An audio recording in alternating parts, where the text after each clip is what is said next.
دوستو، میری ماؤں بہنوں، جب دل تنگ ہو، جب دل میں پریشانیاں پیدا ہو جائیں، جب خاندان میں کوئی ایسی چیز آ جائے تو بجائے واویلا کرنے کے، بجائے لڑائی کرنے کے، بجائے نفرتیں پھیلانے کے، اب ہمیں کیا کرنا چاہیے؟ قرآن حکیم سورہ الحجر اور اس کا یہ 14واں سپارہ، اس کا ایک پاؤ پورا ہو رہا ہے، اس کی یہ آخری آیت ہے، اس کو یاد کریں۔ وَلَقَدْ نَعْلَمُ أَنَّكَ يَضِيقُ صَدْرُكَ بِمَا يَقُولُونَ فَسَبِّحْ بِحَمْدِ رَبِّكَ وَكُن مِّنَ السَّاجِدِينَ وَاعْبُدْ رَبَّكَ حَتَّى يَأْتِيَكَ الْيَقِينُ۔ یہ 3 آیتیں آپ نے اس طرح سے پڑھنی ہیں کہ 2 رکعت نفل آپ ادا کریں، اور جو ہے 2 رکعت نفل ادا کر کے آپ نے اس میں جو رکوع کی تسبیحات ہیں ان کو 11 مرتبہ پڑھنا ہے، اور سجدے کی جو تسبیحات ہیں ان کو آپ نے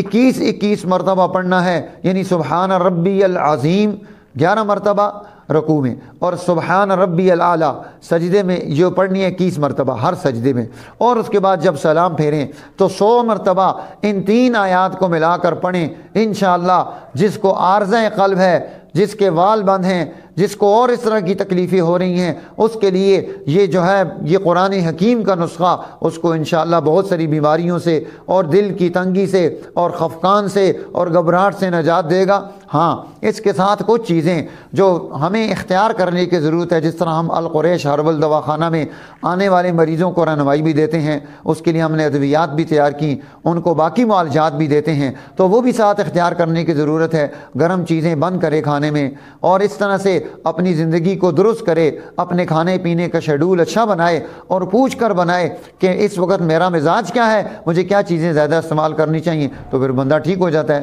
اللہ تعالی ہمیں قرآن حکیم سے محبت اور آج کی رات کی قدردانی نصیب فرمائے۔ وآخر دعوانا ان الحمدللہ رب العالمین۔ اللہم صلی علی محمد عبدک و رسولک، صلی علی المؤمنین والمؤمنات والمسلمین والمسلمات۔ اے اللہ یہ آج 27ویں کی شب ہے، اے اللہ ہم گناہ گار ہیں، ہماری خطائیں معاف کر دے، اپنی رحمتوں کا نزول فرما، برکتیں عطا فرما، بیماریوں سے نجات عطا فرما، قرضوں سے نجات عطا فرما، ہر گھر میں خیریں سعادتیں نصیب فرما، ہر بچے بچی کو، مرد و زن کو اے اللہ خوشیاں، ترقیات اور کمالات نصیب فرما، ہماری نسلوں میں دین زندہ فرما، ہمارے اخلاق اعلیٰ فرما، ہمارے ملک کو کورونا کی بیماری سے نجات عطا فرما، ہماری پوری دنیا کو نجات عطا فرما، ہمارے محلے علاقوں کو اے اللہ صفائی اور خوبصورتی نصیب فرما، ہمارے دلوں میں جتنی کدورتیں ایک دوسرے کی نفرتیں اللہ وہ نکل جائیں، مذہب کی بنیاد پر جو ہم ایک دوسرے کے خلاف ہے اللہ ہمیں اس سے توبہ کی توفیق نصیب فرما، وحدت، قوت، اجتماعیت اپنے اندر پیدا کرنے کی توفیق نصیب فرما۔